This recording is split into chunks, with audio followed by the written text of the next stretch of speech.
that happened. And a series called My Stepmom's Daughter is My Ex.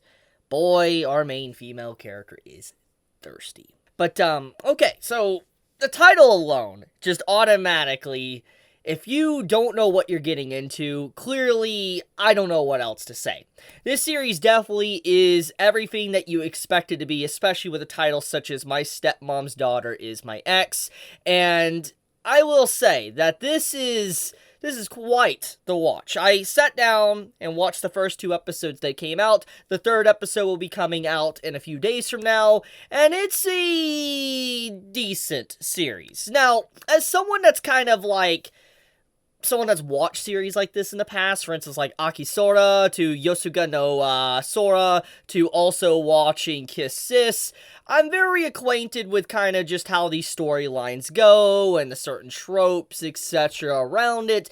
And obviously, when I sit down and I look at this series, pretty much the only thing that is separating these 2 characters, our main characters, from actually being legitimately siblings is the fact that they just have the title step-sibling attached to them. Because when you look at the way their character designs are, to their just overall interactions, just everything about it is basically just like what you would expect from actual siblings in terms of an anime setting and all that. It's just like, the only reason why they're not crossing into taboo territory is just because of that little tag attached called they're step-siblings. It's like, yes, it's one of those series. So, My Stepmom's Daughter is My Ex. What is it about? Well, I guess you kind of already got a key in on what it's kind of about. And even though, obviously, I've kind of tried to paint it maybe as, like, it's ecchi or fan servicey, it really isn't, actually. There is not a lot of fan service. Yes, there is fan service. I'm not going to act like there isn't. But there is really not a lot of fan service in this series, at least 2 episodes deep in it.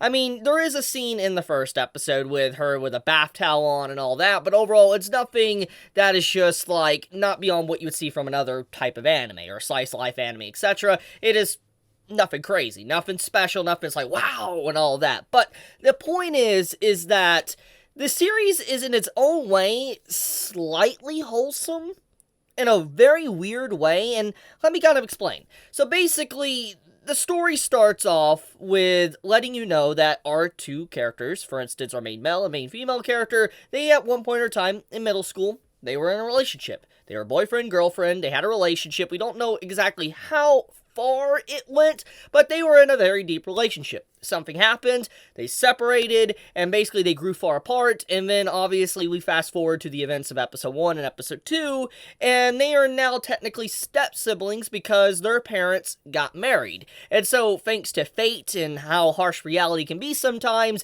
they now have to harbor that secret that at one point in time, they were going out. Because you gotta imagine how awkward it would be to tell your parents, like, hey, we used to go out, and, this is definitely not creepy now that we're step-siblings, and technically we're exes and all that. It's just like, that's definitely not creepy, but, obviously they're not going to do that to their parents, because if they were to probably say that to their mother or father, it would result in, their parents potentially having tension and separating. So, they harbor that secret, they keep it to themselves, and they try to go along and have a natural step-sibling relationship. Obviously, that's not going to happen, especially when you have quite the past of being basically in a relationship, and you have those type of hijinks as happen throughout episode 1 and episode 2.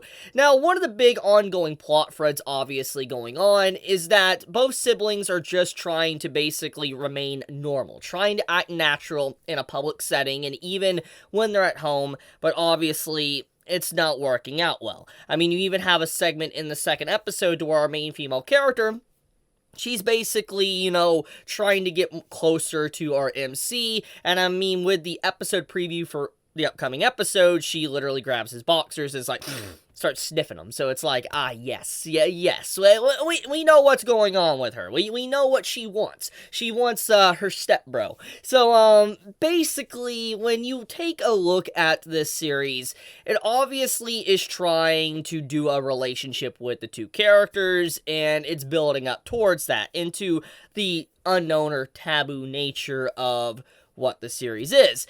Now, is it good? That's, I think, a question I think many of us are probably wondering. Is My Stepmom's Daughter is My Ex actually worth a watch? Well, depends.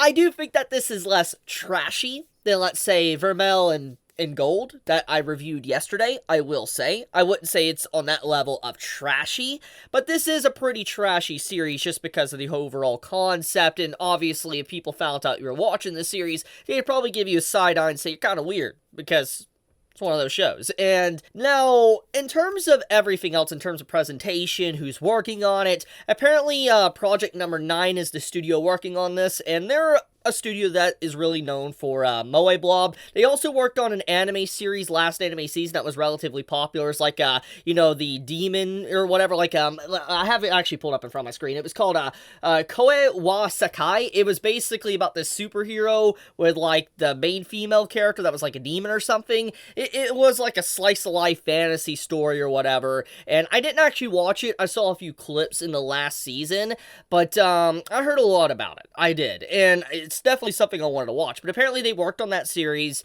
and, obviously they're working on this series, and they've worked on quite a few Moe Blobs and Slice of Life series, etc. in the past. So they definitely do series that aren't like home runs. Like, when I look at just their catalog, what I have here in front of my screen, they don't have a lot of home run anime that I think people would instantly recognize, but I don't think that they've truly made, like, awful things, at least from what I'm aware of. But yeah. Now, in terms of just the art of this story, my stepmom's daughter is my ex, I do think that the art is good. It's decent. It's basically on par with what an anime should look like in 2022. Nothing special, but nothing bad. Now, in terms of the opening song is good. It's decent. Once again, I still think that there's a lot better opening songs from this anime season. We have, like, Call of the Night.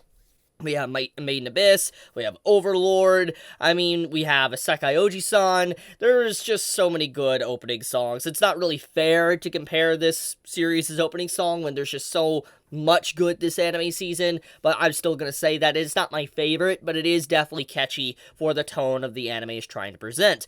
Now, do I think that this series is gonna have anything special to it? Now, I'm not a manga reader or whatever source material this is based off of. I'm assuming, it's based on a manga, but basically, I think that this series is probably going to throw in a love triangle. That's at least what I'm seeing from the story's presentation. We have a female character that was introduced in episode 2 that comes to our main character's house, and it seems like she might eventually, be a problem for maybe the siblings to maybe have some form of relationship, and she's going to be someone that's going to, intermingle and cause problems.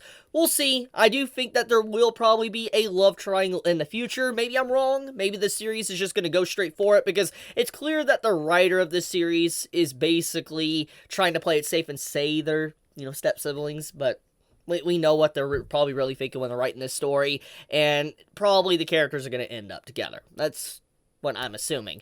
So yeah, if you're wanting something that is, I guess, goes back to the old days of, let's say, anime, like I said, of Kiss, Sakisora, and all that, you might find this series enjoyable. I don't think it's the best.